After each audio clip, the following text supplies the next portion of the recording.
October is Breast Cancer Awareness Month, and here to talk to us about the importance of early detection is Dr. Sarah Friedewald from Northwestern Medicine. She's the Vice Chair for Women's Imaging, Department of Radiology, Chief of Breast Imaging in the Department of Radiology. She wears all the hats. She has all the information.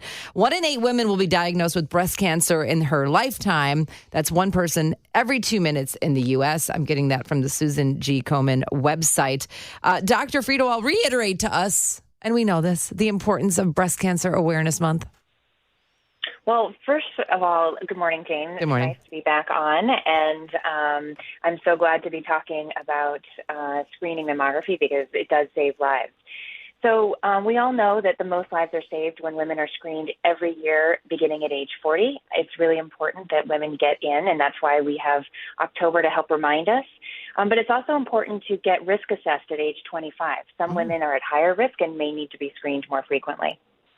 And breast cancer doesn't discriminate. And so a lot of times we say, you know, it could be genetic or you have this gene or that gene. It runs in the family. But I have a lot of friends and family that have breast cancer wasn't part of the family history. So the common risk factors, I mean, can we just say they're being female and getting older? I mean, what are the risk factors and what are we looking for?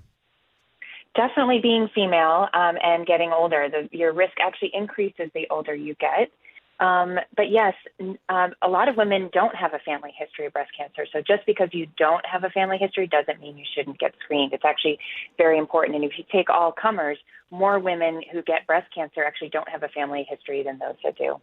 And you know what, Doctor, I'm thinking about, I'm sure everybody that's listening can think of a person or a couple of people that they know, family, friends, whatever, that have succumbed to breast cancer. And I just think about cancer in general is horrific. And this is such a serious issue. And I know what you're suggesting here seems like it's not a huge lift to have the yearly screenings. And it's just something people need to make a priority of because it can devastate families everywhere. Absolutely. I mean, it is an uncomfortable exam, but I think it's really more the anxiety that really caused patients to delay it. And it's also hard. Life happens and time just goes by and you realize, oh my gosh, it's been a long time since I've had my last mammogram. So generally, if you can think of, a month, I don't recommend coming your birthday month because we don't want to give bad news on birthdays, but pick a month like February or something and just remind yourself to get your yearly mammogram. That's great. Don't pick your birthday month. It's interesting. I actually get my mammograms on my birthday month. So you do? Maybe I should switch that. Although if it's working, you want to change. If it works, it works. Yeah, right. I literally booked my mammogram yesterday for June because I wanted to get it in the books and make sure I got in there for to get that yearly exam. And it's so important to do that. Dr. Friedewald, talk about if it's your first exam, or you're late in getting back for a second or third exam, you might be a little scared to have your mammogram done or a clinical breast exam. Tell us what that entails and that we should not be scared. Yes, as I said, it can be anxiety-provoking, but it's really a quick exam, and you will come in, don't wear deodorant because sometimes that can confuse us on the mammogram as being something suspicious when it's not, but you can put your deodorant on afterward. Come on in, and then the technologist will walk you through it. Most are very gentle and understanding. It's actually quite normal to be anxious. So the other important thing to remember is that we call about 10% of the people back for additional imaging. And just because you get called back for a few extra views doesn't mean that you have breast cancer. I've always said this, and you can tell me why. You do one breast exam, and I feel like I hear more and more people that are diagnosed with breast cancer, and they're catching it earlier, so they're able to either, they'll be able to do a lumpectomy or take care of it or do radiation. Why can't we have breast exams if you're worried about it twice a year? Is it price or is it because of the exam itself? No, it's really just because we need to be able to assess change on the mammogram. So what we're looking at is the current mammogram, and we compare it to prior exams. And if there's a change in the tissue, the way it looks, it's kind of like a thumbprint.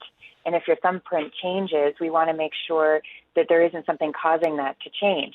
If you come every 6 months, it's really hard to detect subtle changes. So we really like the year-long interval to make sure that we can see something that changes but it isn't going to affect the patient's outcome or survival. So a year time frame is actually very appropriate. So your time frame, when you're looking at, I mean, everyone's different. All our bodies are different. What are you looking for specifically? And do you catch, like, what's the percentage that you catch early? There's actually 4 things that we look for on a mammogram. We look for tiny little calcifications, which are calcium crystals, that can be the very earliest sign of breast cancer.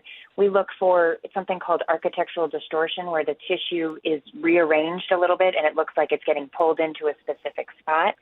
We look for masses, which are growths, and that appear from the prior year. And then something called an asymmetry, where the tissue looks different than the other side, and that's why we compare each breast to each other. And technology and innovation, it's always changing. We see it changing with any of our, with the internet, with our phones, with AI, all these things. Have you seen changes recently with innovations in screenings? Yes, well, I've actually been collaborating with Google on a project to understand how artificial intelligence can help triage or reprioritize patients that have a suspicious finding so we can get them to a diagnosis of breast cancer faster. So we're definitely using and looking and doing research on technology that is coming out. It's very exciting. Looking forward to seeing how that all turns out. That is very exciting. You're always on the forefront of all these things that are happening with screenings, Dr. Friedewald. Really quickly, too, we can't forget men are not, they're not an exception. Men can also get breast cancer. How should and when a man go to be screened?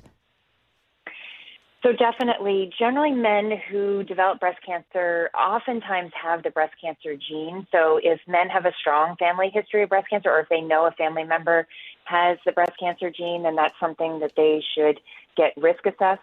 But really, about 1% of breast cancers actually do occur in men.